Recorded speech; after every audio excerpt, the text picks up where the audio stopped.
Okay, we should be live, hopefully. Anyway, guys, thank you for joining the AFC North talk here with Tony, Ace, and Q. I have to say, and I was saying it off camera, we have to acknowledge Mr. Ace Boogie's name. Come on. Come on. Yeah, you already know, guys. You know, I'm fully committed now. Quincy threw me a bone this week. I didn't even look at the Madden ratings, but apparently Josh Bynes isn't too bad on the Madden ratings. But I'm 99 is what I heard. I heard 99 is what I heard. Yeah, definitely future Hall of Famer for sure. Madden 2022 cover boy. Yep. Ace is reserving the spot when Josh Bynes goes there, inducted as a Bengals Hall of Famer. Doesn't matter he played all the years for the Ravens. It's a Bengals Hall of Famer. I got to get an interview now. I got to get a Josh Bynes interview now. Man. My life is not complete. You need to joining that Bengals Hall of Fame along with James Harrison. He's also in that Hall of Fame, illustrious Bengals Hall of Fame. Anyway, I'm sad last week David Njoku didn't get enough love. I tried to give him some love in my little comments there, but I don't think he got enough love on the podcast. The guy's been bad, sure, right? But he has some great college films. Let's remember the good old days. I mean, that's dope. And we about to draft him 3 years ago, but it's been 3 years, Tommy. He ain't had a catch percentage over 60 yet. Like, I'm worried about this man's ability to catch the football a little bit. I believe in him like I believe in Duck. It's going to happen one day, somehow, some way. Hey, Duck and David Njoku on the same team starting together will be my dream because that means Pittsburgh's going 3-13, baby. That'll be you're talking about an XFL team 2 years from now when The Rock revives the league. That could be it. The Pittsburgh Ironmen make their debut. Or the XFL. I'll be there. Front row. Give me front row. Give me season tickets. Let's go. It'd be just Tony there. Woo! Anyway, so this is the first week in 2 weeks that we've been all here together. Tony missed last week. I missed 2 weeks ago. But anyway, I feel like it's one of the best one because as I was talking to Ace, I was like, damn, I'm looking at this line as I'm like, even I was wondering who should I rank fourth, third. I mean, this is probably one of the strongest groups around the AFC North, the lines, the D line in the trenches. So it's going to be very fun. So I think we should start outside linebacker. And let's start with Tony since he wasn't here last week. Yeah. All right. You want to do 4 through 1 or just 4? Four. Just 4. Okay. Just 4. All right. Yeah. I mean, look, the edge rushers in this, like you talking about, like D line, I think is probably better than edge rushers in this group. Just because I think I like all the D lines. I think for me, look, Sonny, I think the first time the four of us got together, we gave you a little bit of trouble about the Ravens pass rush, right? I think if I remember right, it was all about pass rush by committee and whatnot. We gave you some flack for that. Now it turned out that Matthew Judon, once they gave him the starting role, he was actually a very good player. Now I don't know that I call Matthew Judon like a breakout player because I thought he was actually pretty good the year prior. But he did have 9.5 sacks last year. He was a good guy. I'm going to give the Ravens 4 though here, right? I mean, I'm going to put the Ravens 4 because look, I don't think Judon's a star right now. I think he's certainly a rising player.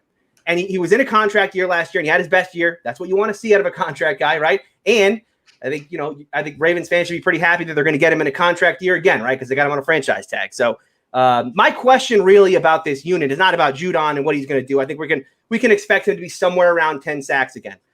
My question is about the number 2 pass rusher, right? Because ESPN, I'm looking at the ESPN depth chart ratings this week because I want to make sure I don't make a Josh Bynes type mistake like I did last week. So I made sure who is going to start at this position. And according to ESPN, they say it's going to be Jalen Ferguson. Now, my thought was going to be Tyus Bowser because Tyus Bowser had 5 sacks last year. It's very hybrid, but yeah. Okay. So, again, but if we're talking about Jalen Ferguson, I get the hype around Ferguson. It is still hype at this point. Bowser, solid year last year. Could he be a solid number 2? Yes, but for me, it's just a big question mark around them at number 2. So that's why they're going to be 4. It's not a bad unit. Obviously, you have Judon, like I said, a rising player. But the questions for me are all around the number 2 edge rusher. So I have the Ravens number 4. Q, take it, man. All right. So I think we're on a streak right now, Tony. Me and Tony. He's the third man in the NWO, baby. Because I'm going to go Baltimore Ravens here at number 4 when it comes to edge rushers. I like Matt Judon. He surprised me. He did much better than I thought he would. But still, like 9 sacks is good production. But it's not like top level like beast production, that we have seen from some of the other guys in this division at times.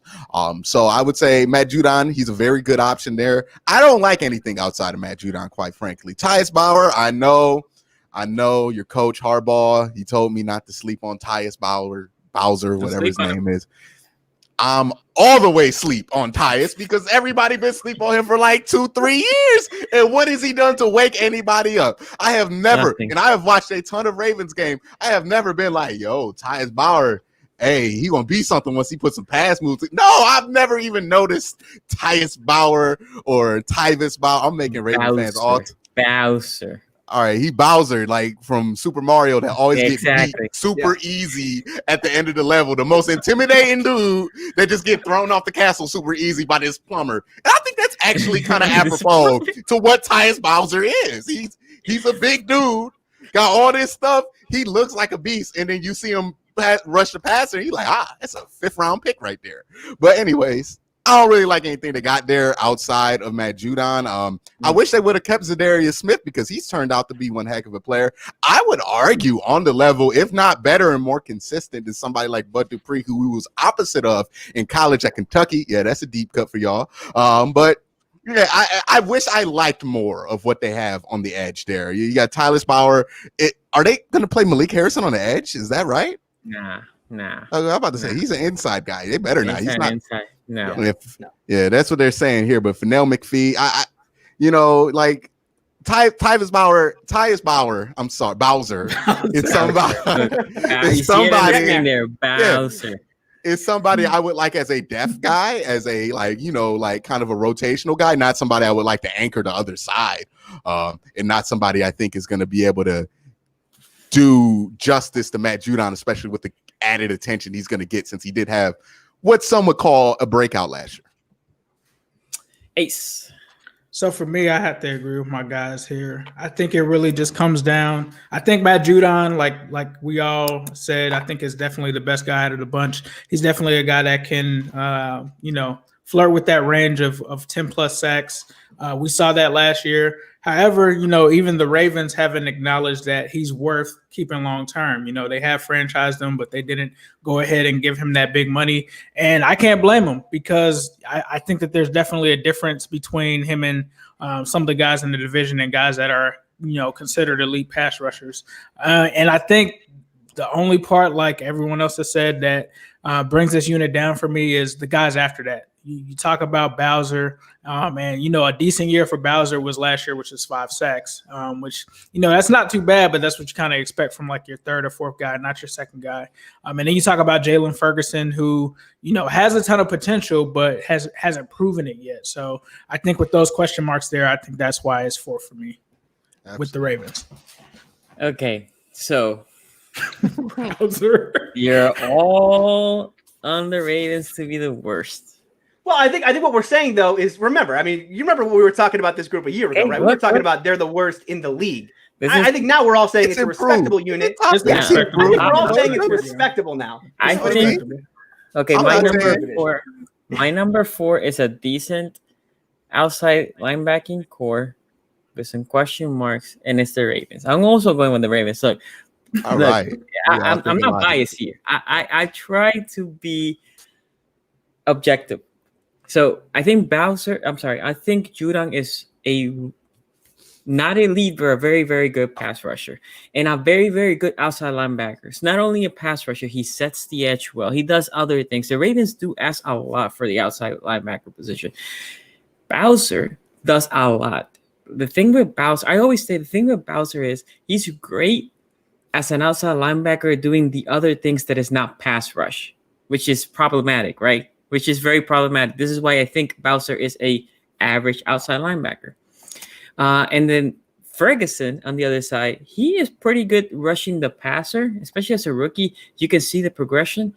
But other than pass rushing, he didn't show me anything else that the Ravens asked for the pass rusher to do, for the outside linebacker to do. So this is why I have them 4th. I think they are a good core. And then Brad McPhee last year, when he was healthy, he brought some pass rushing ability. But again, he's older. He's there just situational. The reality is the Ravens are weren't as good, and the inside D lineman wasn't great last year, so that obviously didn't help them as the outside rushing core. But I think in this division, we're gonna keep talking about it. I think there's the Ravens, and there's another team that is not that far from the Ravens as outside rushers, and then there's a 1 and 2. But yeah, I have to give it to the Ravens as a 4. Okay, Tony, who's your third, man? Third. Okay, so this is where I kind of went back. This is when it actually got tough in here because I kind of went back and forth here, right? Because you have the Bengals. I like the Bengals unit overall, and then obviously you have the Browns, and they have Myles Garrett. So that's pretty good. Don't do this. But no, we're gonna no, Quincy. We're gonna agree. We're gonna agree. I went Bengals 3. And I went Bengals 3 for this reason. So obviously they have Carlos Dunlap, right? I mean, this guy's been rock solid for so many years. I mean, you can basically just you know pencil in you can write with a permanent marker. He's gonna have between 8 and 9 sacks this year. I can guarantee you that, right? And he's gonna have like 30 or 40 pressures, right? You can just guarantee that. The problem is that with him is that he's 31 years old now, and they're talking about maybe a pitch count for him at this point because he's getting up there in age. But that's okay for them, right? They can put him on. They can afford to put him on a pitch count because they have Sam Hubbard. Sam Hubbard, 14 and a half sacks over his first 2 years. Kind of a revelation a little bit. Although the weird thing about him, 14 and a half sacks on 32 pressures. That's not good. 32 pressures, I believe, is how much Matthew Judon had all of last year, right? So you're talking about production over 2 years versus Judon's 1 year. But he did convert, right? So maybe Sam Hubbard. Look, I question Sam Hubbard and the sack numbers because the pressures aren't there. But he has done it over 2 years. I mean, you're talking about 6 sacks on 13 pressures his rookie year, and then 8.5 sacks on 19 pressures his second year. So maybe he's just a really good finisher, right? I don't know. I don't watch enough Bengals tape to talk about that. But I think he's been a solid player so far, no doubt about it. And then they also, as another rotational guy, they have Carl Lawson right now. I know I joke about Eric Ebron, right? I joke about I want 2017 Eric Ebron. Well, I'm sure that Ace wants 2017 Carl Lawson back, right? Because 2017 Carl Lawson he looked like he was about to be their next great pass rusher.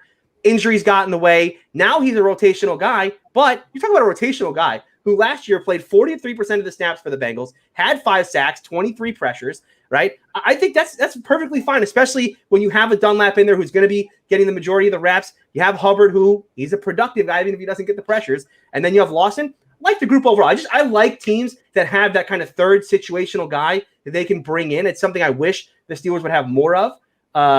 Yes, I know the Bengals play a 4-3. We're talking about the edge, the 2 guys on the edge. So for me, I like the Bengals. They're still the third best group in the division, but not a bad division overall. Cute.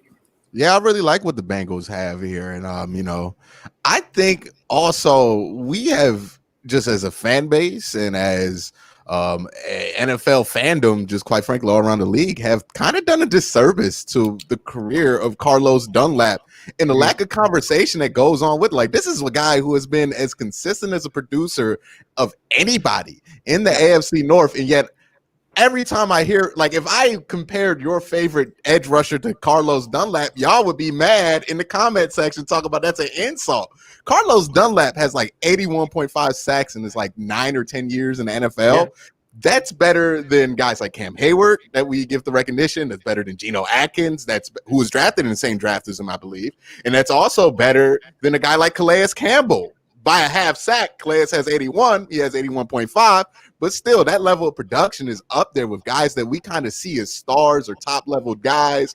And he just never gets the appreciation there. Now, he's getting up there in age, but I have no reason to believe that Carlos Dunlap's production is going to go anywhere near down because it's actually went up the last 2 years. So I actually trust what he's doing from a production standpoint. I like Sam Hubbard a lot. I think he's kind of like, in the nicest way possible, a poor man's Joey Bosa. That's what he was at Ohio State. He was very serviceable in that role and very good in that role. I thought underrated in that role as well. So I like him a lot as that second option there. Honestly, I would like him a lot if he was a Cleveland Brown in that second option there starting on the defensive end. So I like what they have there. The upside isn't as much there as I would like it to be, but it's a very solid unit for all the reasons that Tony mentioned. So this is a strong 3 to me. No indictment on the Baltimore Ravens pass rush, but I think the Bengals have a step up compared to what they have. Not saying that the Ravens are in a bad spot, but they're just, they have the rush that I would fear a little bit more. I would think about going into a game. And hey, Ace knows Carlos Dunlap done made me have to think about him as a Browns fan multiple times. Ask Johnny Football about Carlos Dunlap. Go ahead, Mr. Josh Bine for president. For me, this one was a tough one, like these guys said, and really what it came down to me was having to evaluate everything. So, took into account the PFF scores, also looked into, what these guys have done over the past couple of years. But for me, it has to be, for me, the Browns at number 3. I love Myles Garrett. Easily between him and TJ Watt, the best pass rushers in this division. That's pretty clear. I mean, it's a toss-up between that, but we'll get into that later. But the thing that brings them down for me is when we talk about Olivier Vernon only having 3.5 sacks last year. That to me was a red flag. Now, he had a good PFF grade. He actually had an 80 PFF grade. However, he only had the 3.5 sacks. So that for me is what did it. And then Chad Thomas, from what I can see, don't hate me, Quincy, isn't really good at football. So that for me, Chad injury Thomas, Claiborne too. Yeah, Claiborne. Yeah, there is Claiborne. That's a good point. No, he's not good though. He's relying on Chad Thomas. But Chad Thomas just was the reasoning for me there. Once I got into that, I was just like, But this was very close. It was a toss-up, definitely between the Browns and the Bengals. I'll give my explanation on why, but I've given from the Browns standpoint why I went with them as third. Yeah, I have. And for me, I mean, again, this position, I think the Ravens are a clear 4. And in my opinion, the number 1 is also fairly clear. And the 2 and the 3, I think the 2 has an edge because of the one player. But I have to give the 3 to the Bengals. Look, I God knows every time we play the Bengals in the past 4 or 5 years, the Bengals secondary had good players, bad players, maybe a player here or there. But all the time when we play the Bengals, we always say, be sure you know where Atkins is and Dunlap in the D-line. You always have to make sure where Dunlap is in the outside and Geno Atkins, make sure he doesn't destroy that inside of the line. Geno Atkins didn't have the greatest of the year last year, but consistently in the past 4 or 5 years, he has been a disruptor in the middle of that defensive line.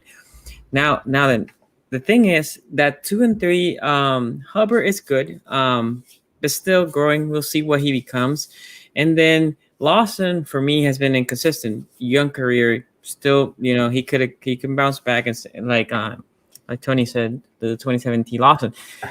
But right now, I think when we think about the number 2 team, in my opinion, which will be the Browns, they have the one guy that is easily, in my opinion, a top 5 pass rusher in the league. And Dunlap, although really good pass rusher, and again, being a Ravens fan, I know how disruptive he can be. I don't know if he ever considered Dunlap a top 5. I think he's top of the league outside rusher, but not as elite like Garrett is. This is the reason why I have the Bengals 3, and then I go and I'm gonna give my Browns pick as number 2. Garrett for me is top of the league, top 5, although the second option is not great, and Olivier Werner and others, but that will make them go to 2 because although the Bengals number 1 and number 2 outside rushers it's better than the second outside rusher that the Browns can present, Garrett, in my opinion, is such a better player that I have to give it to the Browns at number 2. Yeah. Anyway, Tony. Yeah, I'm gonna go Browns number 2 here as well. But when we talk about Carlos Dunlap, by the way, I mean, I think the reason why he doesn't get mentioned like so much, why his career has been taken for granted, is because he never put together like a single season of just phenomenal performance. Right? You're talking about a guy who's been very steady over time, but I don't know that he's ever had a double. Sack here though. Whoa. Did he have a 12.5 at one time? Yeah, he's had like multiple touchdown, like interception years and stuff where he's taking. Yeah, I'd have to look it up, but I don't remember him ever having like a 15, like a 14, 15 sack year where he was like top of the league or anything like that. 13.5 was, I think, the most. Okay, so I mean that's actually better than I was thinking there. All right, let me go to my number 2 here. Obviously, it's going to be the Browns with Myles Garrett. You're talking about the most naturally gifted pass rusher in the NFL, right? Now, and here's the thing about Myles Garrett. You look at last year, right? This is a guy who only played in 10 games because he had the suspension. This guy's on pace. If he played 16 games last year, you're talking about 16 sack season, 45 pressures. Like I don't need to praise Myles Garrett because Quincy's going to do enough of that. So let's talk about Olivier Vernon. He was terrible last year. He was terrible. Now, he was terrible for what they wanted him to be, right? They wanted him to be kind of a guy alongside Myles Garrett who could be a 1-2 punch. He had career lows in everything, right? I mean, 3.5 sacks, 17 pressures. We talked about this. The question is, was that just like an outlier year, right? Was that just Vernon having an off year? Because you look at the rest of his career. I mean, this is like I said, career lows in everything. So can he bounce back, or is he going to be Olivier Vernon again? Because they don't like Ace said, they don't have a lot behind this. I mean, you're talking about Chad Thomas and Adrian Claiborne. So I'm going to give him number 2 because they have a superstar at the position. But they could really use a bounce back year from Vernon because I don't know if that doesn't happen again. It's going to be Garrett and a whole bunch of nothing. Yeah, with the Cleveland Browns, it kind of comes down to that conversation. If you're comparing them to Pittsburgh, who do you trust more? Olivier Vernon to be 2018 Olivier Vernon, since we like to do that here, or Bud Dupree to be what he was last year, but not necessarily what he's been for like the bulk of his career. Now, seeing he's in a franchise tag, back in the contract year again, he's probably going to be pretty decent because that's like been Bud Dupree's game. Like even in college, he put together like that one good year at Kentucky because he was like, all right, it's time to get paid. Like Bud Dupree, if he need to get paid, he's going to be good. God help the team that signs him to a long-term deal. We know what that is going into it. But luckily for the Steelers, he got that 1-year deal right now. He's on that franchise tag. So that puts him ahead. Olivier Vernon has a ton of question marks. He's getting old. He was not great last year. He was also injured last year. He's been injured his whole career. Also something to note in there. And also if Olivier Vernon goes down, it gets a little shaky. But even worse, if Myles Garrett goes down, it gets to be a disaster at the edge rush. As we found out last year, we were pointing out all this stuff that Myles Garrett did, these amazing numbers. He literally had to. If he was not performing at that level, if he was not producing at that level, this defensive line was screwed because they cannot produce. I think Myles Garrett had 10 sacks in 10 games last year. The other 3 starters next to him had 11 sacks in 16 combined. All his help barely outdid him for 10 games in 16. It's atrocious what's going on next to him. I don't think they have a great fit there. We'll talk about the interior of the defensive line, but the reason the Browns are number 2 is because, Myles Garrett, he's really good at football, and he's really good at a lot of different aspects of playing defensive end. He can get to the passer. He can scoot underneath the table like nobody. Like if you see him against Villanueva, the left tackle for the Steelers, he does some nasty things when it comes to flexibility against him particularly. So, he has that ability. Not a great matchup. Yeah. Also, in his 3rd year, I think before he obviously took himself out of play by being a little stupid, but obviously, I think it was clear that he also greatly improved in his ability to stop the run and his ability to affect things from that game. If you look at that tape against Baltimore, he did a lot in that game to help kind of contain the run game against the Ravens and against a team like Lamar that has Lamar Jackson. So again, Myles Garrett, it can't be understated how good he is and how important it is that he produces. But as I've said all season, and Engraven, what you doing, man? How you doing? Good. What's up to you too, bro? But as I said all off season, if Myles Garrett's there and Myles Garrett gets 16 sacks, hey, this defensive line ain't gonna look too bad. If Myles Garrett gets hurt, if Myles Garrett gets 12 sacks instead of 16, if Myles Garrett has a slightly off year, this is going to be a bad defensive line at the end of the year. A bad one. And that's why I push so hard to get a guy like Clowney. That's why I push so hard to get guys in there, because Myles Garrett, to me, feels like LeBron James on the 2008 Cavaliers, because he don't got no help. He's just kind of muscling this all on himself. And some people are more optimistic about his help than I am. I don't think of Sheldon Richardson, or we'll get to the interior defensive line. And I don't really believe in Olivier Vernon to bounce back and have a 10-sack season. I think that's kind of foolish at this point. I think he's a 5 to 8 sack guy at best. And if you get that, hey, you're lucky, because I think Myles Garrett's good enough to overcome that lack of production. But you got to get that. He had 3 sacks last year, so he was absolutely no help. I don't care what his PFF grade was. He was not good. But Myles Garrett is just so good that he kind of takes you a little bit above the level. I wish we had everything else that the Bengals had with Myles Garrett. This would be one of the best defensive end pass rushers and pass rushing rooms in the NFL, but they don't.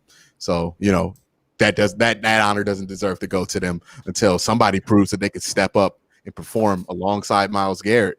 And I'm not confident in that coming true. Josh Bynes? I think for me, number 2 was the Bengals for me. We start with Carlos Dunlap, one of the guys that's been underrated for this decade. He actually made Pro Football Focus's all-decade list. He has showed absolutely no signs of slowing down. It's been the exact opposite between him and Geno Atkins. Geno Atkins, to me, is a guy that was on a rampage and kind of fell off a cliff last year.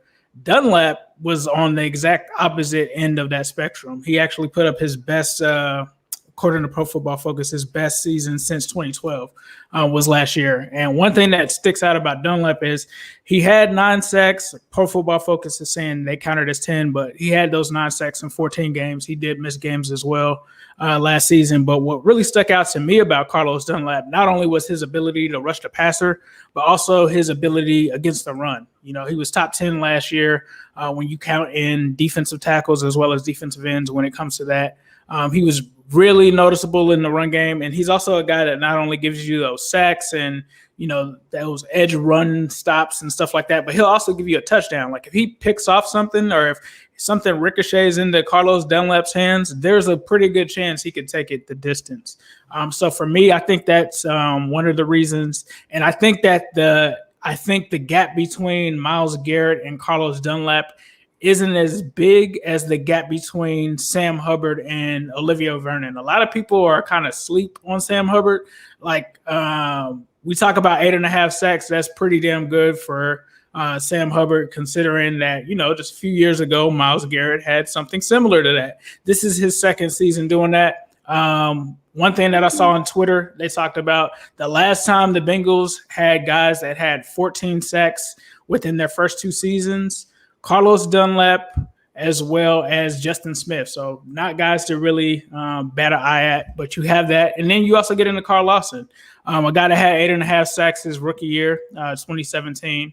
And he had 5 last year. He's a guy for me that's really the defensive end version of Tyler Eifert. He's like amazing when he's healthy, but when is he healthy? So for me, when you take those 3 guys and you can stack that up against Myles Garrett, I'm going to go with the Bengals when it comes to that. And that's not a slouch or anything against Myles Garrett. He's amazing.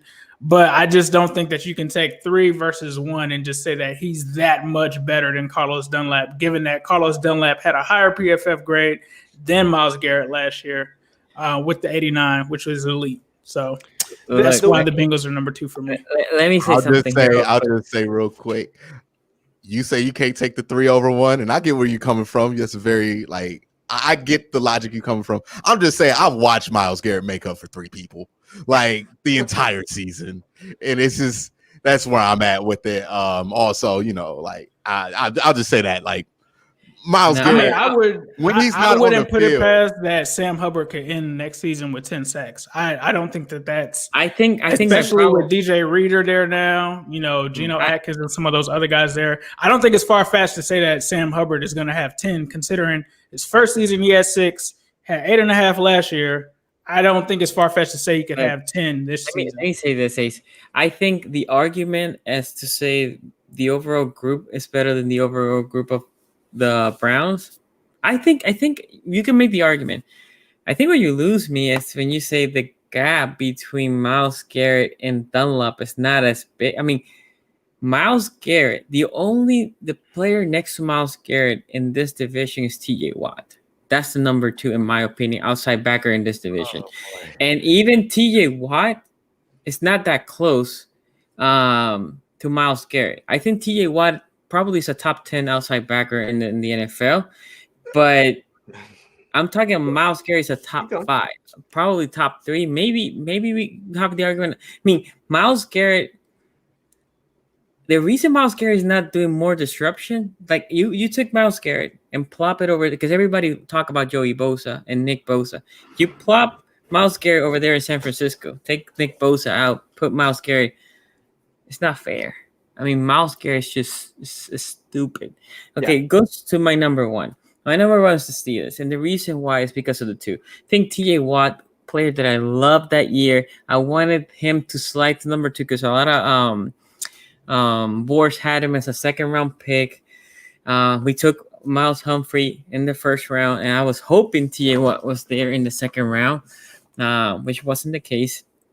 Obviously, the Steelers took it in the first-round pick. T.J. Watt is becoming an elite pass rusher in the NFL. I love his motor. I love his energy. I think he's a great outside backer. Again, I don't think he's in the Myles Garrett universe, but I think he is in that next tier. Now, the reason why they're number one is because Bud Dupree last year performed as what the Steelers have been waiting for 5 or 4 years, right? 5 years. He literally performed what they wanted him, right? And if they get that Bud Dupree this year, they're gonna be good again. They're gonna be good again because that is a good 1-2 punch. If they don't, then T.J. Watt will take a step back because then defense can key on him. But anyway, I think for that reason, they had the best 1-2 punch in this division. Tony. Yeah. I mean, I agree. I think we're all going to put the Steelers one here. Look, let's talk about T.J. Watt for a second, right? Okay, this is a guy who was a defensive player of the year candidate. Okay, I believe he finished 4th in defensive player of the year voting. There's a first-team All-Pro, 14 and a half sacks. And you guys want to know why I keep bringing up pressures? Because pressure is the leader of when you're going to get sacks, right? That's why, we talk about Sam Hubbard, and he may have 10 sacks this year. Maybe he does. But boy, I think it's much more likely that he has like 3 or 4 sacks this year because you look at the amount of pressure that Sam Hubbard is able to generate. Sam Hubbard in his rookie year had 13. Got interesting now, huh? Hold on. Follow me here. Sam Hubbard in his rookie year, 6 sacks on 13 pressures, 8.5 on 19 pressures. That's an insane conversion rate. Now, like I said, I question it because maybe he's just a great finisher. T.J. Watt last year, league leading 59 pressures on the quarterback, 59. Okay, and he had 14 and a half sacks. That is a damn good year for him, an absolutely damn good year. But we talk about Sam Hubbard all of a sudden getting to 10. What's he going to do? Convert 10 out of 20? I mean, I don't know. You also talk about T.J. Watt. This is a guy who's a playmaker, not just as a pass rusher. Okay, this is a guy who is a playmaker at turning the ball over. 10 forced turnovers last year, 8 forced fumbles, 2 interceptions. You know what? The Bengals as a football team had 16 turnovers last year. T.J. Watt himself forced 10. Okay, this guy is an absolute stud. Every Steeler fan is glad to have him. Steeler fans, we went through a long time there, right? A stretch between James Harrison. I regret the flowers. Can I finish? We went through a stretch between James Harrison and T.J. Watt, where who was our best pass rusher during that time? It was 38-year-old James Harrison. No, that was a 5-year period. No, it was actually a 5-year period, 6-year period. Actually, it might have been 7. It was 2010. He was decent for like some of those years where he was injured. No, the Steelers did not have a double-digit sack guy between, I believe, 2012 and 2018. Okay, so it was a 6-year period. Jones, I forgot. Yeah, exactly. Or the every year of Bud Dupree. Now we talk about T.J. Watt, fantastic player. Like I said, defensive player of the year candidate, first-team All-Pro, one of the best edge rushers in the league. Alongside him, you have Bud Dupree. Now I get we keep talking about Bud Dupree. Are we going to get the same amount of Bud Dupree in 2020 that we got out of him in 2019? Here's what I will tell you. I think we got pretty close to Bud Dupree in 2019, what we got out of him in 2018. I just think he was underrated that year. I think you look back at a lot of that tape in 2018, and you'll see this is a guy who was getting pressure on the quarterback. He just wasn't finishing, right? I mean, he was getting there. He just wasn't making the play at the point of attack. And what changed in 2019 is he did. You look at his pressure numbers between 2018 and 2019, they're not very different. 25 pressures in 2018, 28 in 2019. Now he converted from 5.5 to 11. So I think he's much more reliable. Last year, obviously, as a finisher, you hope, he doesn't fall off, right? But he's in a franchise tag. This is a guy who's in a contract year again. Now, behind that, we have to mention we cannot talk edge rush in Pittsburgh without bringing up my favorite 2 players. And yes, I'm wearing a T.J. Watt jersey, but it's coming soon, boys and girls. It's my Oladini jersey coming in. Oh, my God. Oladini jerseys coming in because the Steelers have the deepest room. You guys may not have heard of Ola just yet. You may not have heard of Ola. I've heard of Ola. If you listen to this show, you had to because I talk about him pretty much all the time. Oh, no. I don't remember that for Pittsburgh.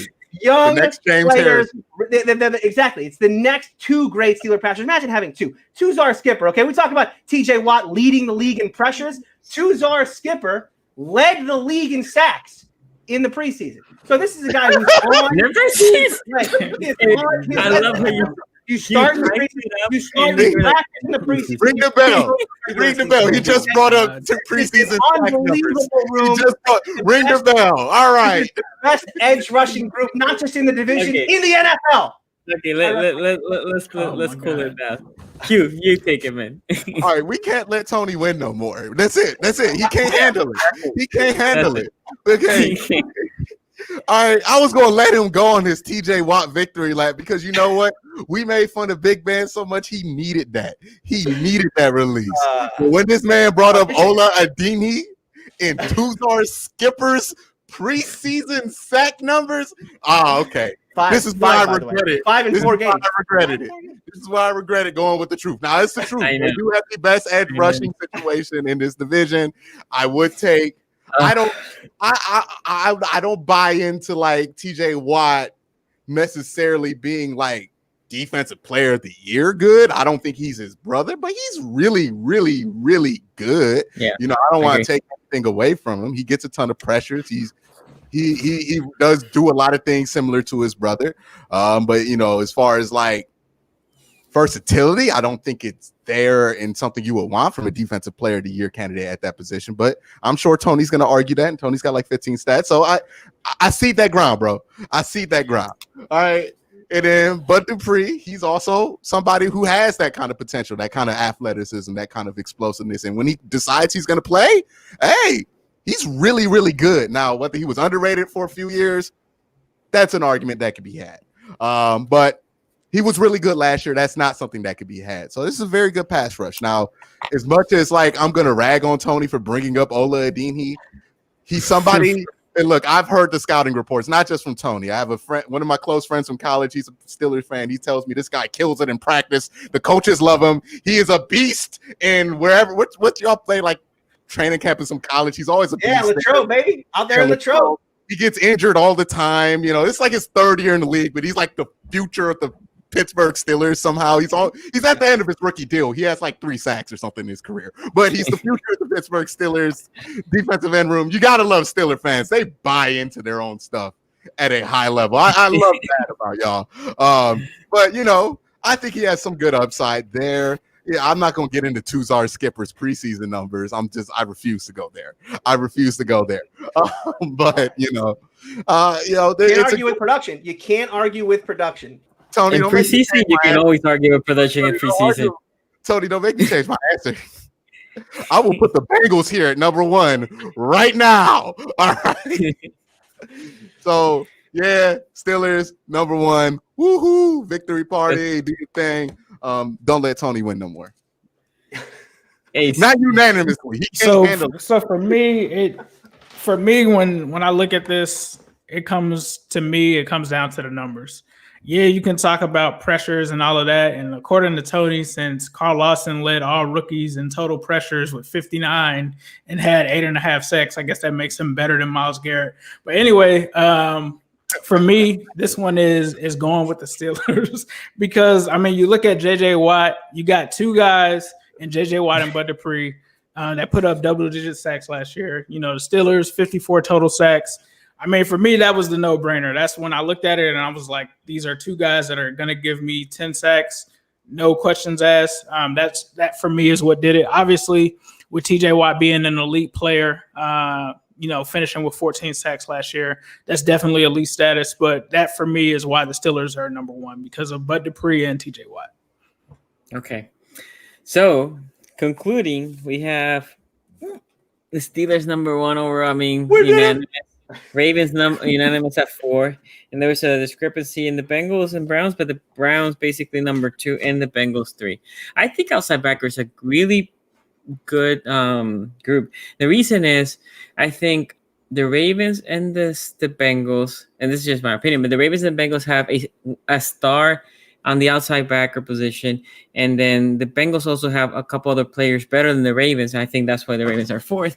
And then you talk about the Browns and the Steelers; they have superstars on the outside backer, and in my opinion, Myles Garrett, one of the best in the whole league on that position. Anyway, so let's move to the D lineman, because I think this is also going to create some good. I was surprised that we were so in agreement for the outside backer position, but I'm going to start here with Ace for the D lineman. Whew, this one for me was a tough one, but sorry, Quincy. It's going to be the Browns, my guy. It's going to be the Browns if we're talking interior defensive linemen. And for me, I hear what you said about Larry Ogunjobi. I definitely agree with you that he is overrated. And I mean, there's Sheldon Richardson there, but I think the biggest loss for you guys was actually the loss of not having Andrew Billings there, with him opting out for the season. So for me, there was just too many question marks between you guys and some of the other teams that I saw at the interior D line. So for that reason, I've got the Browns at number 4. Cute. Yeah, let me get this off my chest with this defensive line. I've ranted about this defensive line all season. I felt like they needed some solutions. Now, Andrew Billings was a step in the right direction. He's some beef. He's good in there. He doesn't tackle as well as you would hope, but he can get there and let somebody else make the tackle, which is all we need from that position. It's just that Myles Garrett gonna soup all that crap in. You just got to get there and just be a body. And we lost the body. All right. And I felt like before then, you needed like 2 or 3 more guys. I would have liked that they would have signed to Mike Daniels to go along with the Andrew Billings to fit in that rotation. Sure, they drafted Jordan Elliott, but Jordan Elliott cannot stop the run at Missouri.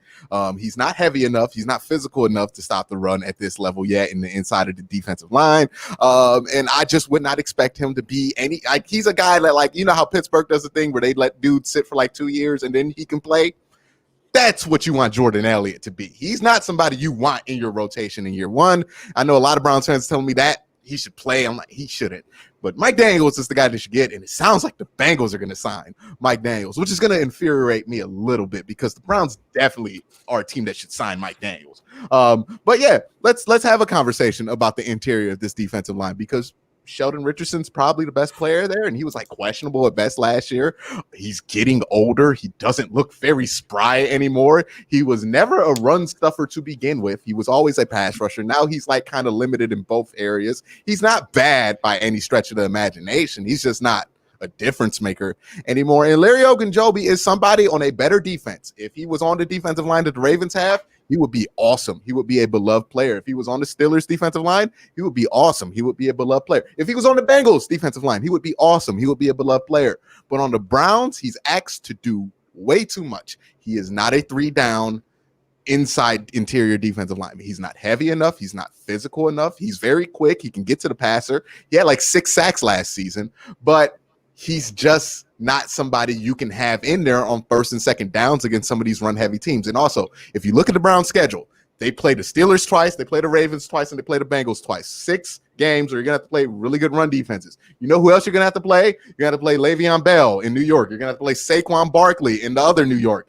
You're going to have to play Derrick Henry in Tennessee. You're also going to have to play Ezekiel Elliott, Leonard Fournette in Jacksonville. 11 out of 16 games, you're going to have to stop the run.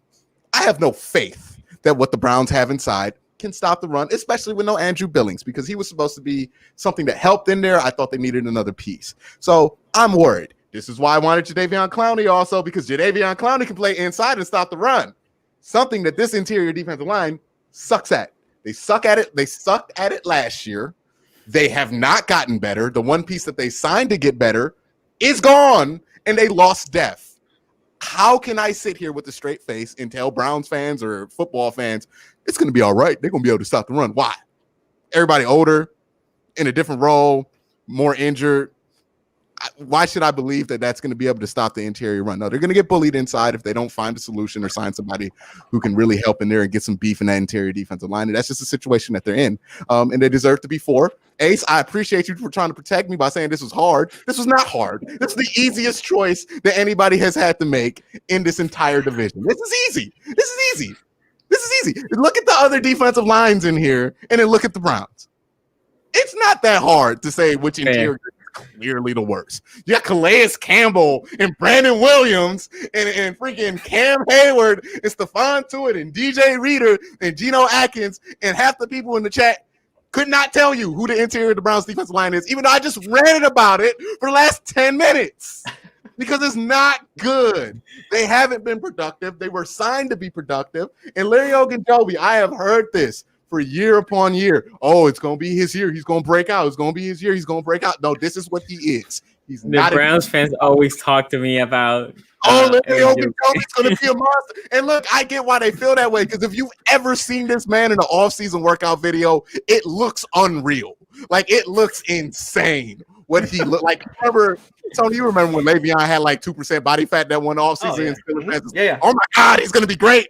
That's what he looks like every offseason. You just see this man just look bigger than Myles Garrett, and you're like, oh my God, we got this in the bag. And then he shows up and he can only rush the passer from the inside. And he just lets these huge gaps go. Like whoever plays right guard or left guard for the Pittsburgh Steelers has the easiest day in the world against him because he goes inside, boom, opens up that whole zone 10 yards down the middle every time.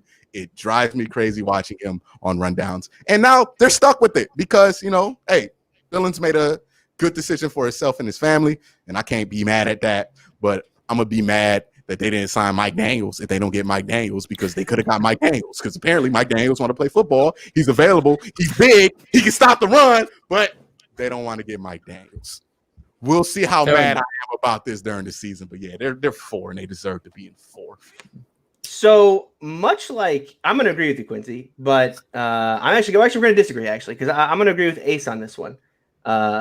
This is a hard decision, actually. I almost put them 3. But what? Andrew Billings, Andrew Billings, look, Andrew Billings was a great signing for them. He was actually a really smart signing, but he opted out, so you can't take him into account here. Oh. I like the talent in Cleveland on the interior.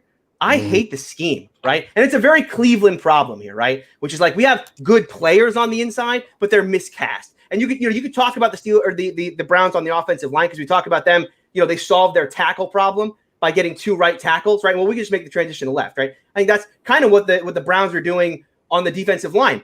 Larry Ogunjobi is a very good 3-technique pass rusher, okay? You want him in a gap, single gap, see ball, get quarterback, right? Go. Instead, they have him as a 1-technique where he has to take on a double team, and I agree with you, Quincy. He's not good in that role, but he could be very good as a 3. Unfortunately, they have Sheldon Richardson, where that's where they want to play Sheldon Richardson because he has, throughout his career, been a great 3.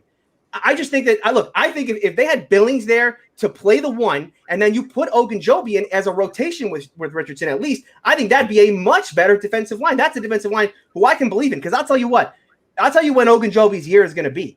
It's going to be next year, wherever he goes, right? Because this is his contract year now. Wherever he goes, if he gets put in a place where they can use his strength, which is he's a very good interior pass rusher. He's not good at taking on double teams. He's not good against the run. If someone uses him in that way, I think this guy's got a lot of talent. So, look, I'm going to put the Browns 4 here. I do actually like their talent. Richardson's not a bad player, but, for all the reasons Quincy talked about, Ogunjobi's just using the wrong way. He just is. So, Browns 4 for me. If they had Billings, you can make an argument that they could be 3, but that's not, Billings is opting out.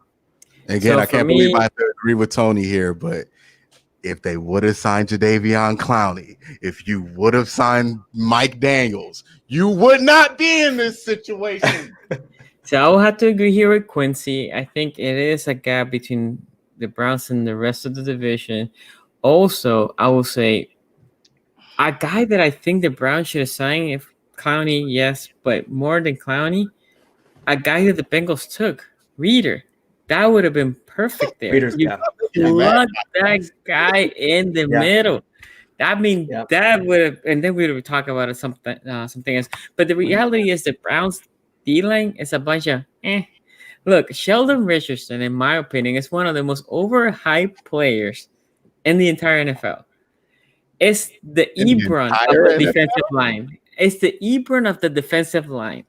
Meaning, wow, this is a hot take. Keep going. I'm ready. I'm just like, I didn't know these strong of opinions existed for Sheldon. Let's hear it. Listen. The reality is, and this is just how I see it. Whatever. You know who I'm talking about. Yes. He is hyped by the Browns fans, right? Like every Browns fan that I talk about, this guy is the next big thing, right? But if you talk about Richardson, I know, not you, Q. But if you talk about Richardson in the league, they still hold in my Richardson as this great defensive line. All I've seen from Richardson is a good defensive lineman. Early in his career with the Jets, he has his moments, but I think he never got to the potential that everybody. We talk about Richardson coming out of college as this guy is a Pro Bowl every year, no question about it. And he, in my opinion, never got to that point. But everybody still has like Richardson. Oh, yeah, that guy's good. I think as Quincy said, Richardson is okay. He was better, obviously, as he's getting older. He's not as good. But I think some people still talk about Richardson as this guy, a good defensive lineman, right? And I think he's okay at this point at best. And yeah, I think the Browns D linemen, and look, they look better because Myles Garrett is there. When Myles Garrett wasn't there last year, they got pushed around. They got punished. I mean, it wasn't even fair. I mean, it was a sad sight for the Cleveland Browns. One stat line that I put that in the service for people is that the game the Browns played against the Steelers without Myles Garrett, I believe Carlos Dunlap in a single game by himself outperformed the Cleveland Browns entire defensive line in sacks, in tackles for loss, and also tackles. Carlos Dunlap by himself against a decent team, I believe, too. Yeah. So yeah, that's how bad it was. Like, I'm not being over dramatic. Like, I know people are like, "Hey, you're tripping." I'm not. I watched that team for the last 6 weeks of the season, and it was miserable at times. And Tony, you know this. Oh yeah. So I'm gonna go with Ace now for his number 3. This is when the chat is about to start going crazy. People are going to start throwing some hate shots at me and stuff like this. No. But for me, number 3, I still think that this guy is one of the best to ever do it. I think that he still will continue to do it next season. But he is 34 at the start of the season. And for that reason, I've got to go with the Baltimore Ravens as the number 3 spot. Calais Campbell, I think, is definitely elite. He's that guy. You talk about Brandon Williams. I like Brandon Williams, but I don't like him as much. I also like that you guys also have, if I'm not mistaken, Pernell McPhee. You guys seem to be super high on that guy. I mean, I think he's a solid player, but not to the level that you guys kind of look at him as. But for me, that's why I have the Ravens number 3. Pretty much those guys. I think Calais Campbell, like I said, I think he's probably, if not the best or one of the best. Let me backtrack a little. One of the best. I think it's debatable. And I'm not talking about a guy in Cincinnati because I don't think that Geno Atkins is the guy that he was before. But when I look at Cam Hayward and some of these other guys out there, it's still a toss-up between those two, but he is 34, and I've been waiting for him to fall off of a cliff, it seems like, for the past 3 or 4 years, and he never has. So he may continue to be the defensive tackle Frank Gore, or he could fall off a cliff. And if he does, then I think that is not good for the Ravens. So for me, that's why I had the Ravens number 3. We talk about death. I know that I'm the guy that just takes all the tackles, but you need 2 defensive tackles to actually play. You don't play with 1 D tackle. You don't play with 1 defensive end. You play with 4 total guys. And so for that reason, I have to use that as one of my reasons. Now, I also know that you guys also brought in, if I'm not mistaken, Derek Wolfe. Yeah. We'll have to see. I think he played pretty good last year, but he is adjusting to a new system. So we'll have to see how he does there. But not a bad group, very solid, but not that extra oomph that I get in Pittsburgh. Okay, Q. I'm torn here. I think I'm just gonna have to go with Cincinnati here. Geno Atkins, I really didn't like what I saw for him last year. He kind of just really, his play went off the cliff last season, and I'm kind of concerned about what that means for him coming forward. I think DJ Reader is going to be a huge signing there, and maybe with that piece filled for the Cincinnati Bengals, that does allow Geno Smith in his older age to kind of be more productive than he was last year. But the question there is, will DJ Reader be so much better than Brandon Williams that it makes up for how much better I think Calais Campbell is going to be than Geno Atkins this year? And the answer to me is no. So I think the Bengals are third here. I think it's a strong 3. But yeah, I would have to go 3 here. Bengals. Tony. Yeah, I'm gonna go Bengals as well. And now look, I don't dislike any of the defensive lines, right? Like I like the players the Browns have. I just don't like the way that they use them. For the Bengals here, I like the group. Now I know we talk about Mike Daniels. That's not officially a done deal, but obviously it's gonna be. Look, this is a guy he's got some question marks for sure, right? Because he's only started 11 games in 2 years. He's 31 years old. He's a good depth player, right? I'm not going to take him into consideration for this, but I'll just mention that he would be a very good signing for what the Bengals want on that interior defensive line. I'm surprised to hear all this talk about Geno Atkins today about the down year he had. Certainly productive, production wise, he did have a down year, but I still think he's playing at a high level. The guy played 800 snaps last year. That's the most in his career at 31. So I think they have the right plan here, right? I think bringing DJ Reader in alongside him, take some of the pressure off of Atkins.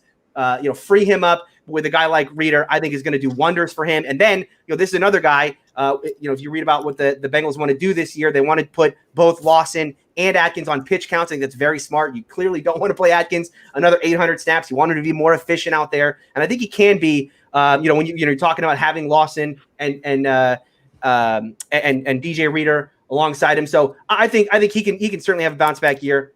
Like I said, Reader's a very smart signing. My only question is, right, and this is where we go back to the Mike Daniels thing. Right now, if they are going to put Geno Atkins on a pitch count, well, then who's coming in, right? Is it Rennell Wren? I actually don't. I was looking through the depth chart and I was trying to figure out. I saw a lot of articles about hyping up Wren. This might be his breakout year, and maybe maybe it can. If it's not going to be though, I think they should probably try to shore that up with someone like a Mike Daniels, who can be a little more disruptive in the middle because they don't want to play Atkins every single snap this year. But right now they're in that. For me, they're a solid 3. Yeah, I had to agree here with Tony and Q. 3 because Atkins, I think it took a step back because of the reason that Tony said, in my opinion, the amount of play time, right? As he's getting older in his career, the amount of play time that you saw from Atkins, I think that took him that's what got him to take a step back. Love Reader's the signing. I think the Browns should have tried to sign him as well. I think that was an incredibly smart signing by the Bengals. But after Reader, if you get Atkins up before, then it's a good 2 combo. But going with what Atkins produced last year, I thought he had the worst career for a guy that is a Pro Bowler. Again, we dealt with the one thing when we played the Bengals as a Ravens fan, it's like, where's Atkins, where's Dunlap? Both hell of a players. But in my opinion, taking a step back from Atkins, again, I think it's because of the playtime. The substitute that you bring for Atkins, I think it's obviously a step below. Reader, again, a good player. We saw him last year here in Baltimore when we played the Texans. He didn't have a great game that day, but regardless, I think he's a great player.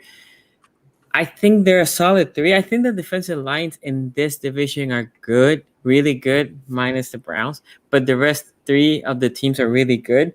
But I think the Bengals are, in my opinion, the 3rd. Okay, so we're gonna go with number 2. Who you have, Ace? So for me, the Bengals are number 2, and I definitely hear everyone talking about Geno Atkins. He fell off a cliff and stuff like that. But you have to remember that Geno Atkins was playing at a Hall of Fame level, so he's not like his worst isn't as bad as people are pretty much making it out to be. But for me, another reason, you guys made great points. They were all true. He played too many snaps.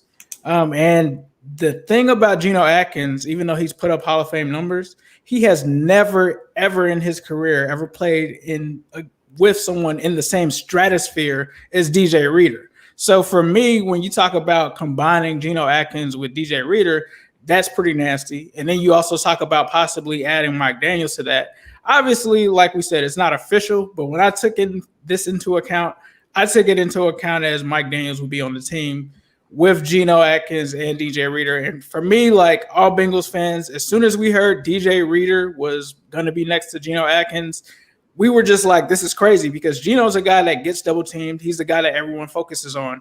Well, now you can't do that anymore because you also have DJ Reader there. And then you also have Carlos Dunlap that you have to worry about as well. So from that standpoint, yes, I know that I'm not expecting him to return to a Hall of Fame caliber, but even with him not playing at a Hall of Fame level, he was still good last year. So I think when you take into account how good DJ Reader was and with him ascending, and you look at it from that standpoint, this is going to be a tough team to run against, and it's going to be a team that the defensive interior can also not only stop the run, but also rush the passer as well.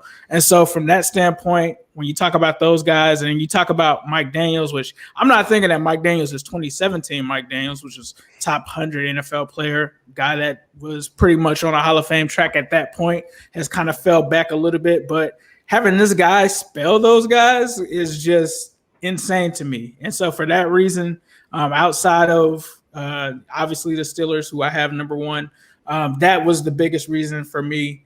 Exactly. Thank you, Chef. But yep, that's why I had the Bengals number 2. Okay, cute. By the way, Tony, I just had a terrifying thought, but doesn't Ogunjobi sound like a Pittsburgh Steeler? Like, doesn't that sound like somebody who would go there, be really good at the end of his career? Like, that just sounds like somebody who would go there. I just don't think schematically he fits in Pittsburgh either, because I think you look at what Javon Hargrave was in Pittsburgh, and Javon Hargrave was a good nose. But I think if he's in Philly now, if Philly plays him in the 3, I think he's going to be terrific there. I always thought he was a little miscast in Pittsburgh, just because of the scheme that they play, the 3-4 that they play. He was better on passing downs. They wanted to use him as a nose. He was a good nose. I'm not trying to take away from what Hargrave did, but honestly, I think Ogunjobi is like your prototypical like 4-3 pass rushing interior defensive lineman. Yeah, okay, cute.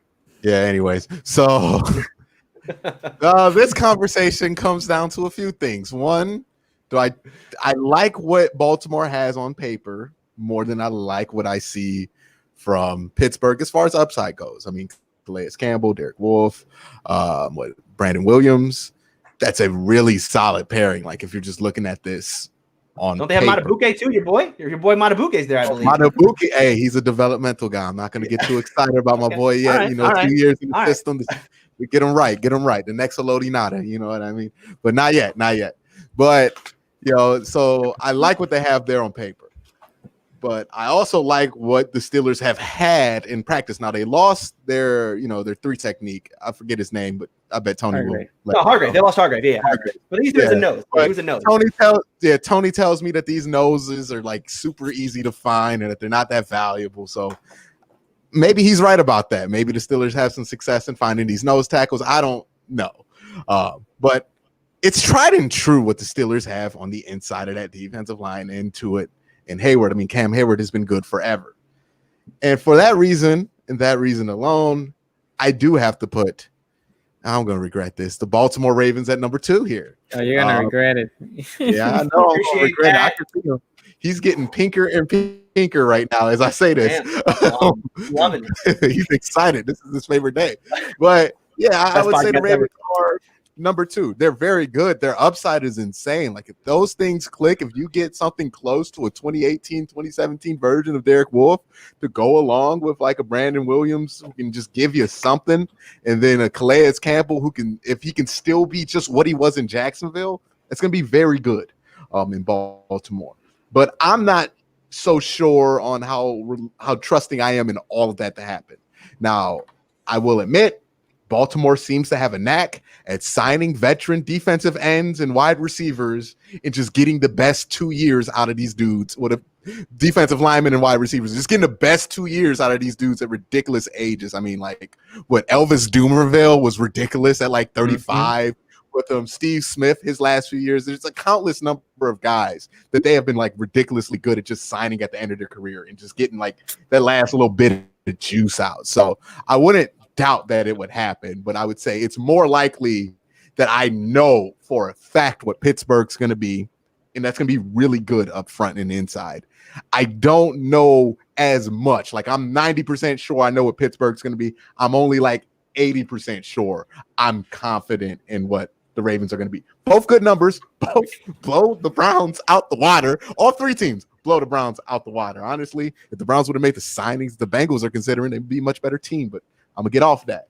But again, very good interior defensive lines, but I would have to give the edge to Pittsburgh, and I'm going to regret it because, there is something to they've done that before, and they have, and that does have to matter.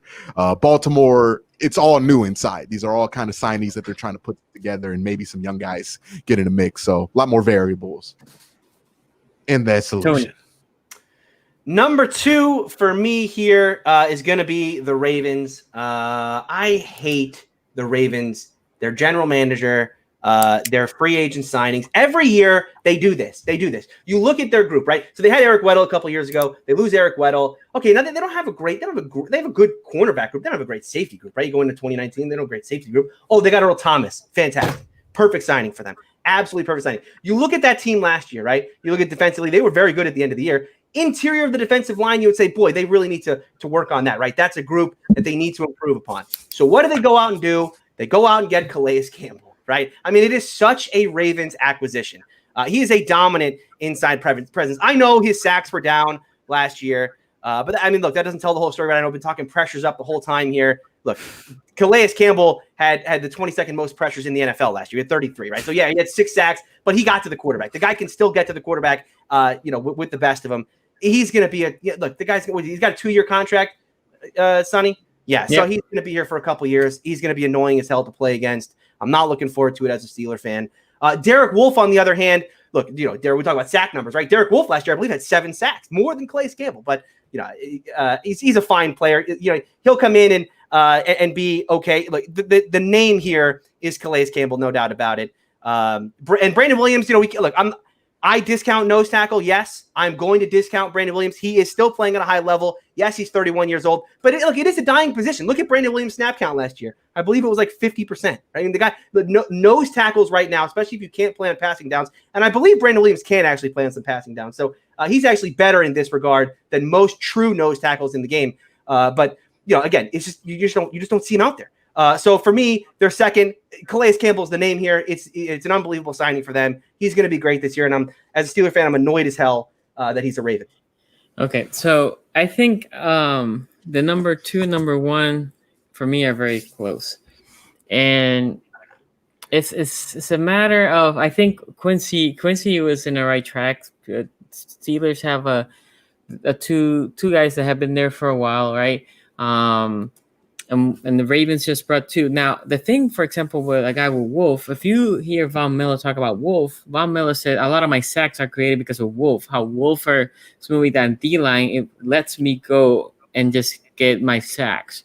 And I think that's where Judon will have a benefit. Also, this defensive lineman has the benefit of playing with the secondary, although we're not talking about the secondary today.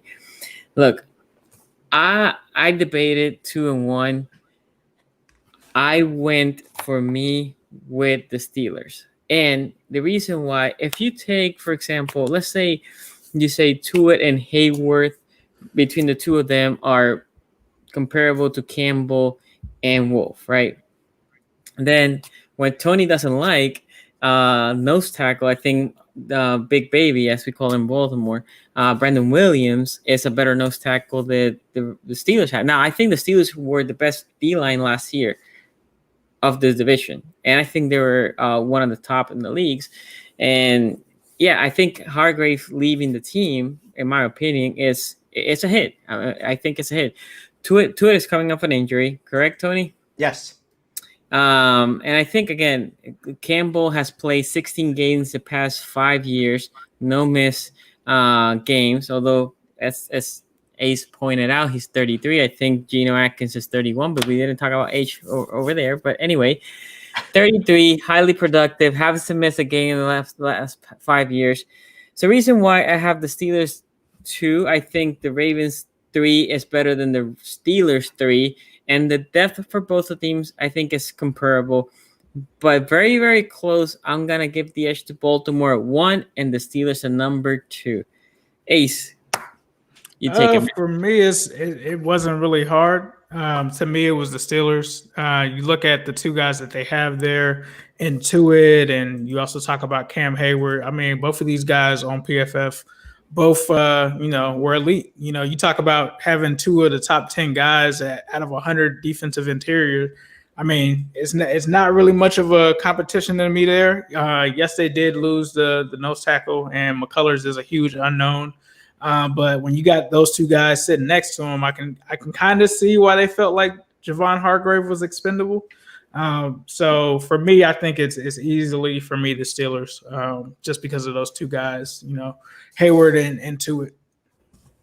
Okay, cute. Yeah, Pittsburgh's here, number one.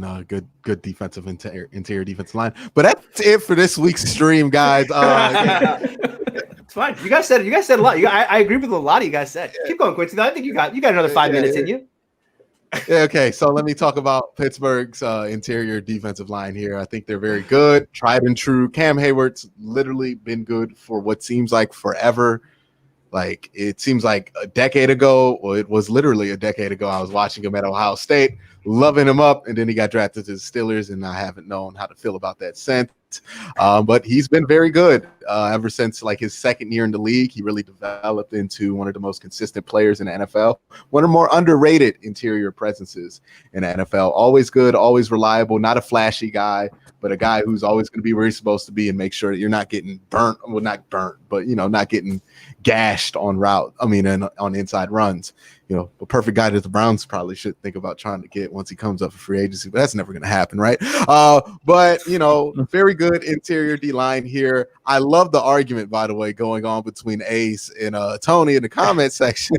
Talk about these damn pressures, because I think Tony does put a little bit too much value in these pressures. You can't. You cannot sack the quarterback without getting pressure on him. Just for me, Tony, the reason I used to die on the pressures bridge. I used to die on the pressures hill until Carl Lawson led the league in pressures and only had one sack for the whole season. Outliers can happen. And then I was just like, nah. Yeah, but he had an injury his second year. Will never again. Outliers can happen, right? And that's what I'm talking about. You have some outliers in this division. You have Derek Wolfe, 7 sacks on 17 pressures, right? You have Sam Hubbard. Now, as I talked about with Hubbard, he did it over 2 years, so it's not actually an outlier because he's done it his entire career so far. Maybe, like I said, maybe he just is an elite finisher, and if he gets more pressures, he will lead. But you can't discount 8.5 sacks. I'm not. If a guy got 8 sacks, he got 8 sacks. I can't take it away from him. Yes, that's what I'm saying. It's like Tony. Yeah. Here's why I'm not so high on pressures. One, okay, as a Browns fan, I've seen pressures not lead to sacks. I've seen a ton of pressures. Yes, Tony's seen 54 sacks. You have seen good defensive ends, and you're like, oh, well, they get pressures. You can't. No, I'm just saying one leads to the other, right? Tony, tell me how many times you've seen this, because it's tattooed in my brain. Big Ben drops back. Fat guy in the Cleveland Browns wearing like 90-something chases Big Ben to the right. Big Ben runs away. Yeah. Now, what's that? That's a pressure. That's a pressure. The ball. Yeah. No, but I'm saying it completely analytically. Okay. 50 yards, Antonio Brown. And somebody catches it. Right. Let's switch analogy. All right. Let's switch sports real quick, right? If you're trying to get a player who's going to get runs, right, the first thing you need is a guy who gets on base. Okay, if the guy never gets on base, he can't score, right? If you never get pressure, you can't sack the quarterback. That's what I'm saying. Like if you are elite at getting to the quarterback, you will turn those into sacks. Generally speaking. Now there are outliers to this, right? There are guys who generate sacks on less pressures, guys who generate less sacks on more pressures. Yes, all that's going to happen. But what I'm saying is the fundamental of getting to the quarterback is getting pressure. Then that will lead to sacks. To get a sack. Okay, so for me, you need to get pressure to get a sack. The pressure conversation for me goes like this: when they're young, coming in the league, I want to see those pressures, right? Because that means they're almost there. But as they get more into the veterans, right, 3, 4, 5th year, those pressures have to become sacks. If not, they're just the pressure king. You're never gonna get to the quarterback. Yeah, I don't like pressures because it'll piss me off. Because it's almost like a tease. It's almost had him. Ace, if you think about a rookie or maybe a second year guy, pressures. Okay.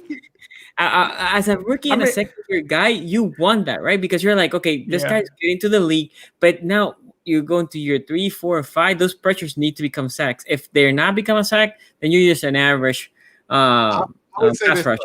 I would say this.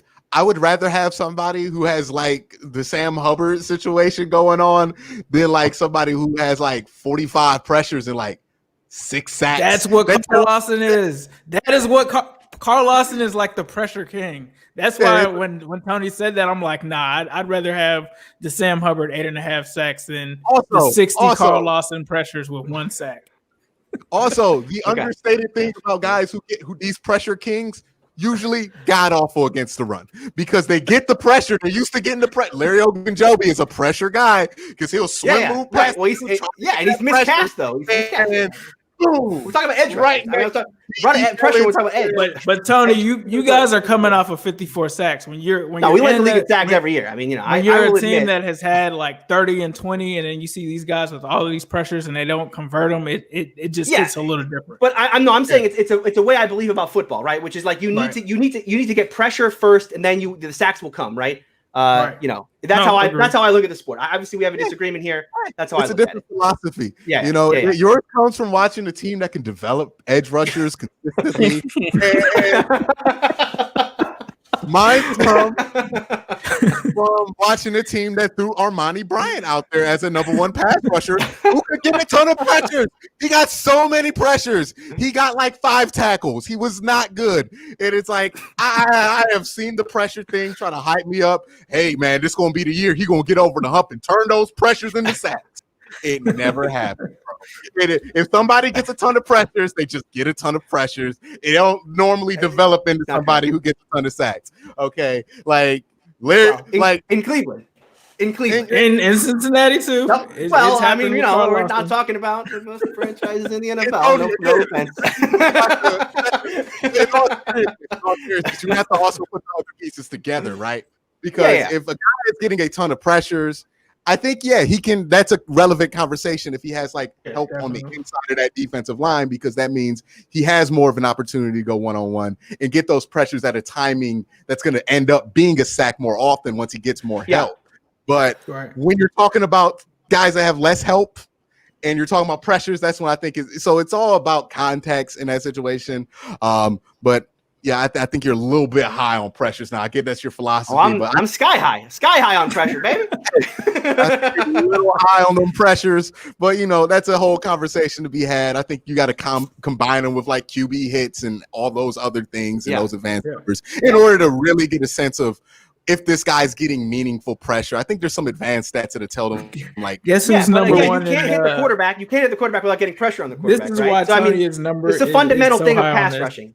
It's the fundamental part of pass rushing is pressure first. The pressure percentage. Then you might hit him, and then if you hit him, you might sack him. Right? It's like it's a 1, 2, 3 punch. It's a progression. Yeah. Okay. All right. Give me a second. I was gonna say it's funny because I was looking at the advanced stats for pressure percentage, and of course, I mean it makes sense. Pittsburgh is number one when it comes to that. Looks like at 30.5%. Okay, Tony, just finish us up with your number one. Come on. The Browns are 23.8%. Yeah, see, this is why I don't care about pressure. They're like the top 10. Yeah, the Browns are like top 10 in pressure. We're a little over time tonight, so I won't take too long on my number one. My number one is the Pittsburgh Steelers. I'm going to stay very calm for this one. I go very calm NPR style. My number one is the Pittsburgh Steelers. Let's first talk about Cam Hayward. Have I mentioned he's a first-team All-Pro? Because he had a tremendous play in 2019. By the way, if we're talking about PFF, you guys brought up a lot of PFF last week, especially when it came to Josh Bynes. I'm going to use PFF this week to my advantage and let you guys know that by PFF grades, he is Cam Hayward, the number 2 interior defensive lineman behind only Aaron Donald, who may arguably be the most talented defensive player in the league. We talk about Cam Hayward. He had 9 sacks last year. That's pretty good. 9 sacks. You guys love that number. I'll love the 33 pressure number. Either way, both fantastic numbers. Second most by any interior defensive lineman in the league. You add to that his career high 83 tackles that he had last year. And I looked at 83 tackles at first, and I said, okay, whatever, 83 tackles. No, that is 30 tackles more than he's ever had. And you're talking about how good this guy's been over the years. Last year was just an unbelievably phenomenal year for him. And what he did is he stepped up in place of Stephon Tuitt, right? Because you guys talk about the loss of Javon Hargrave. And even I've talked this up through the offseason, right? But as we started doing this exercise, I started thinking about Javon Hargrave and the loss of what it's going to mean for this defense. Javon Hargrave had to play a lot of D-end last year in place of Tuitt. So it's not a loss. It's actually not a loss for this defense at all. It's actually a gain.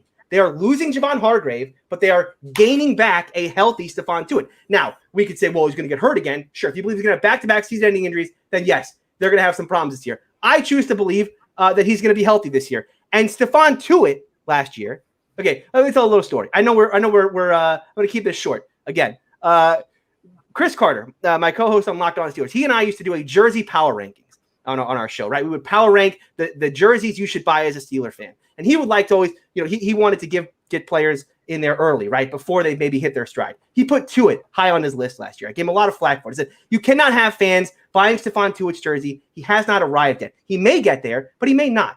Well, let me tell you something, Steeler fans. He's on my jersey power rankings this year because the 6 games that he played last year, this guy was the best defensive player on the Steelers through 6 weeks. Okay, and this is a defense that had TJ Watt playing at a high level and had just brought on Minkah Fitzpatrick. Stephon Tuitt was incredible. Go back and watch the Seattle tape. He was unbelievably disruptive. Tuitt's going to be a monster this year, and you pair him alongside Cam Hayward. I am thrilled with what the Steelers have on the defensive line. Do you guys want to hear Tuitt's numbers for through 6 games? How many pressures? No, let me mute you. How many pressures? We won't do it. No, I'm thrilled with where this line is from a starter. Look, at nose tackle, you guys are right. McCullers is a little bit of an kind of a question mark there, but he is kind of that prototypical nose tackle, right? Where Hargrave, I think, is, as I said, better as that kind of interior pass rusher. The 3 technique.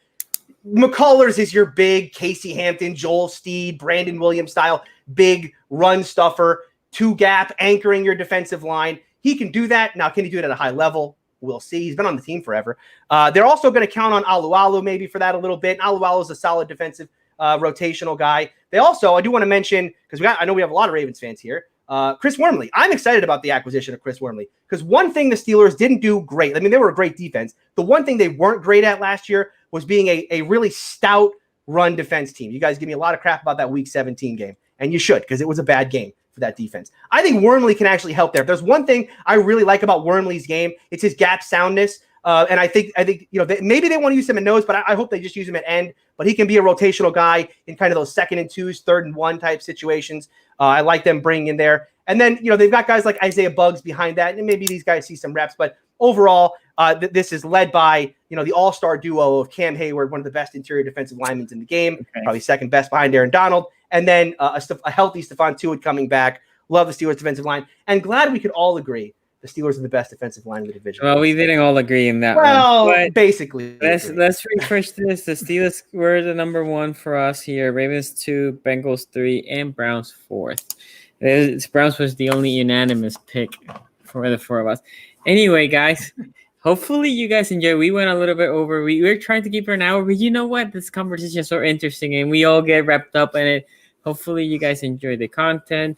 Down in the description below is everybody's channel. Obviously, you can get us here every Monday. Next Monday we'll be here 8:30. But before we go, Ace, where they can find you, man? You guys can find me on YouTube at New Stripe City. Cute. And in Josh Bond's mentions. Hey,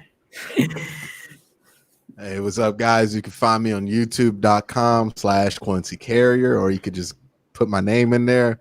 We're at 15,000 subscribers, but the subscriber number isn't a number that matters. I got 1 million pressures each year on YouTube. Nice. So, I'm just top tier. I'm on there with the PewDiePies and the top level guys. If you look at the pressures, I'm the top guy on YouTube. I like it. The fundamentals. You got the fundamentals. So, you got the fundamentals. You laid the groundwork. I laid the groundwork. 1 million pressures in year 2, which is coming up. Well, year 3, I'm gonna make that jump, start turning these pressures into subscriptions. You better believe it. So subscribe to youtube.com/Quincy Carrier to comment and tell me how much you dislike me, because a lot of you guys aren't Browns fans in here. A lot of you guys are just gonna mention that I thought Kyler Murray at one point could have a better career than Lamar Jackson, and y'all never gonna let me live that one down. And I might not deserve to, but you know what?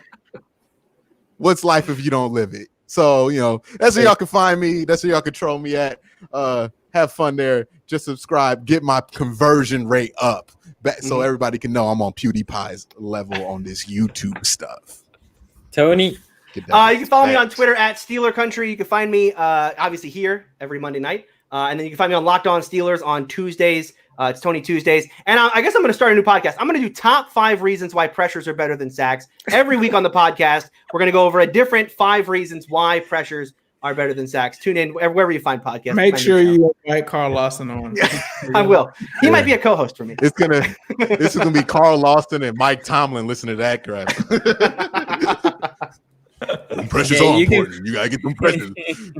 I don't let you on the field unless you get 30 pressures for the team. So you can find me at SZG Sports everywhere: YouTube, Twitter, Facebook, IG.